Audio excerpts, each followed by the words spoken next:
Wait லாஸில் பெரும்பாலும் ஏன் failure ஆகுது தெரியுமா? முக்கிய காரணம் இந்த ஒரு விஷயந்தான். நானும் வாக்கிங், எக்ஸசைஸ் எல்லாம் சரியாக பண்ணேன். ஆனால் செகண்ட் வீக் ஃபுட் கலோரி அதிகமாக போனதால் 600 கிராம் வெயிட் ஏறிடுச்சு.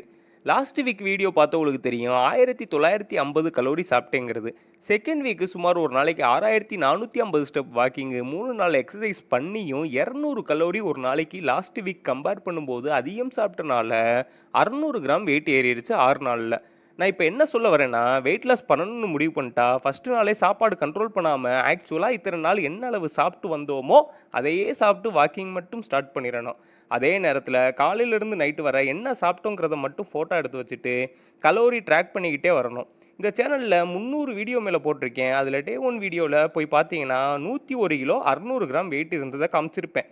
அப்போ ஒரு நாளைக்கு சாப்பாடு மட்டும் 3000 கலோரியும் சாக்லேட் பலகாரம்னு அது ஒரு 500 கலோரி, டோட்டலாக 3500 கலோரி சாப்பிட்டுக்கிட்டு இருந்தேன் ஒரு நாளைக்கு. அதை ஒவ்வொரு வாரமும் 50 கலோரியாக தான் கட் பண்ணி தான் 8-9 மாதத்தில் 20 கிலோ குறைச்சேன். ஃபர்ஸ்ட் வீக்கே சடனாக 3500 கலோரி சாப்பிட்டதை 2000 கலோரி சாப்பிட்டா போதும்னு குறைச்சிருந்தா அது ஒரு மாதம் கூட தாங்கியிருக்காது. Weight loss பண்ணுறதையே நிப்பாட்டியிருப்பேன். அதனால் கொஞ்சம் கொஞ்சமாக நம்ம உடம்பை பழக்கப்படுத்தி கலோரியை கட் பண்ணால் சக்ஸஸ்ஃபுல்லாக முடிச்சிடலாம். அடுத்த 15 நாளில் 2 கிலோ 700 கிராம் குறைச்சாதான் இந்த 30 நாள் சேலஞ்சை சக்ஸஸ்ஃபுல்லாக ஆகும்.